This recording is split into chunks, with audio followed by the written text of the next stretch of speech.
Bad, horrible. Sick man, isn't it? He needs killing himself, the lad who's done it. But wouldn't you say you're sitting by double standards if you go out and shoot people as well, lads? No, we don't do it like that. No, I was looking at little kids playing. Go up and do it face to face. So if you wanted to get a gun, how would you go about getting one? Phone someone, innit? Get dropped off. Or mum pick it up. And how long would that take? 5 minutes. Yeah, 5 minutes. Just that. What would happen if one of you actually met a girl and she was from Croxteth? Would you be able to go out with her if you fancied her? Probably. Could like, but it'd be dodgy. No, you couldn't trust her, could you? No. Because you'd be slipping into their neighbourhood to see her. Does it happen? That's happened. Yeah, that's happened a few times. Been loads of setups before, we've always been on the phone to birds and shit like the army was here. Good day, I've known all the cocky lads or another thing. You get there and it's a big setup for them. That'd be skilled, Dad. Well, just go into the setup and got kid. Right. That was what it was when that happened, the setup. To shoot that lad, yeah? And the bullet ricocheted and... Right. Off there, man. Talk to me about the police. How do the police behave in the area where you live? Scumbag. Treat us like fucking bastards, basically. They just can't stand us. And they really hate us. All right, just say you had the Home Secretary sitting in front of you and not me. What would you like to say to her in terms of change? The Home Secretary, the one that's in charge of the police force. Tell us fucking spit Yeah, fucking spit at it. You'd spit at her. Yeah. But would you say anything to her? Call us scumbag.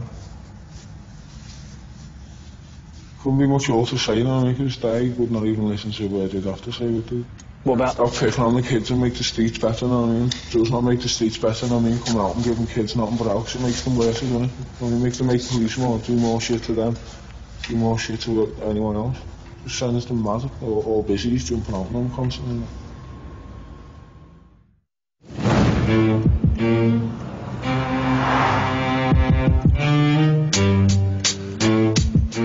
Well, last night we met some of the lads from Norris Green, aka the Nogsy crew. They certainly weren't unintelligent or without potential. That said, they still couldn't explain their murderous hatred of their counterparts in Croxteth. I wonder if the lads there will be any more enlightening.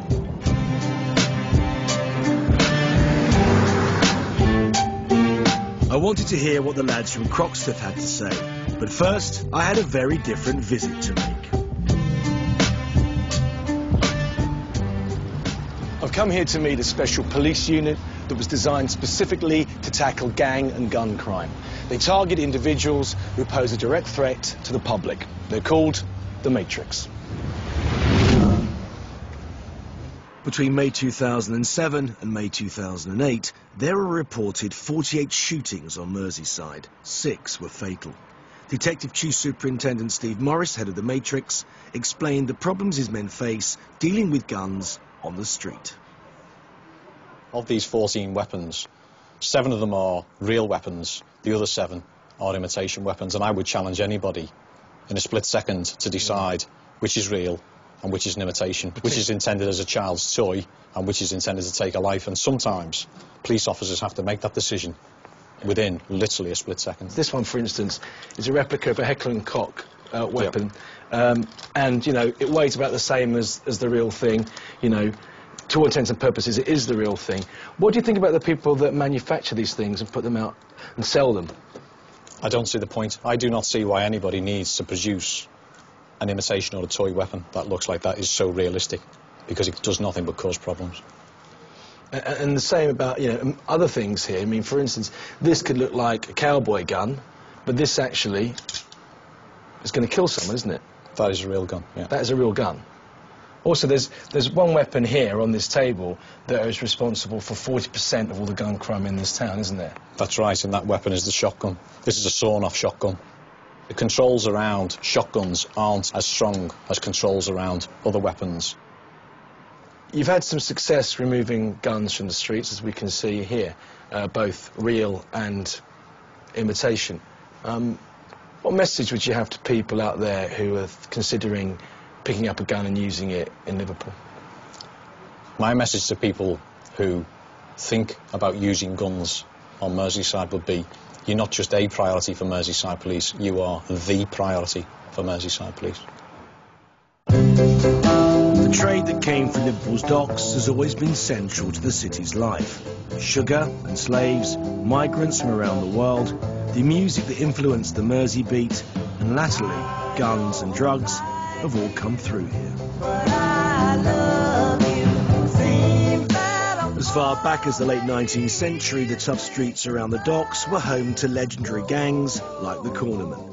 And during the Second World War, they provided rich pickings for powerful syndicates.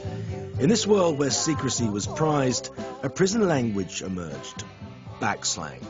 Jab ale is a Lego de feig and sheegite. Fa bunny, but stab about. Liverpool's criminal gangs were well placed to take advantage of the hard drugs which started arriving through the port in the 1980s, with a terrible impact on areas like Liverpool 11. And the uprising in Toxteth in 1981 had an unforeseen outcome when a softly approach to policing played into the hands of the drugs barons. The arrival of 90s club culture gave organised crime another boost, with huge profits to be made from controlling club doors and the drugs that went through them. During these years, major players made vast fortunes, and although many of them are now serving time, Merseyside was left with a legacy of drugs and violence. I've come here to meet an ex-gangster who made his name in the 80s and 90s. His reputation for violence was so bad that he was known simply as the Devil.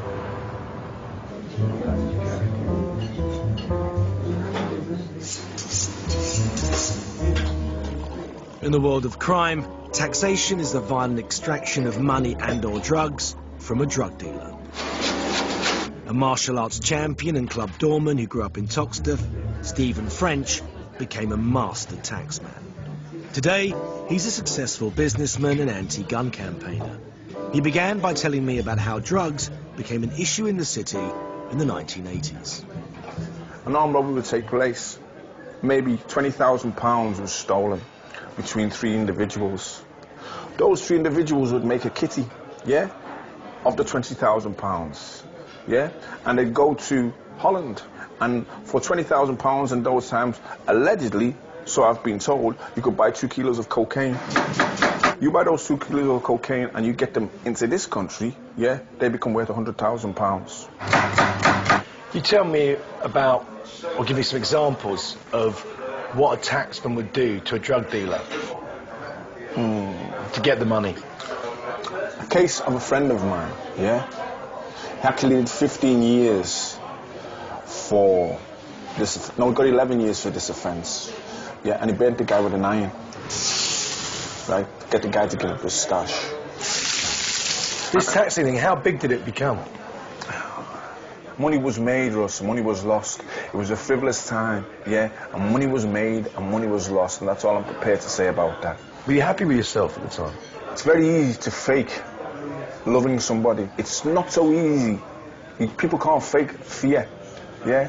Now, I can remember, to my detriment and to my shame, just wanting to be feared, wanting to have that reputation, wanting people to say, there goes Frenchy, he's a bad man. Yeah. Were people actually dealers getting firearms because they were worried about people like you taxing them? Was their way of defending themselves against someone with your physical presence? Excellent analysis. Yeah, this is where I have to take some culpability in terms of the explosions of firearms in my own Merseyside, yeah?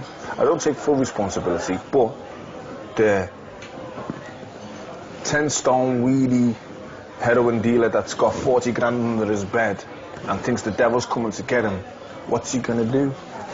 What's he gonna do? Because it becomes an instant equalizer. But having been involved in the emergence of guns in the city, French quickly became a victim of them when first his best friend was killed and then his son was shot. Last year, he cooperated on a book about his life to expound his anti-gun message. You have young men at home now, 10 years of age, that will be hitting the streets 5 years' time, 10 years' time.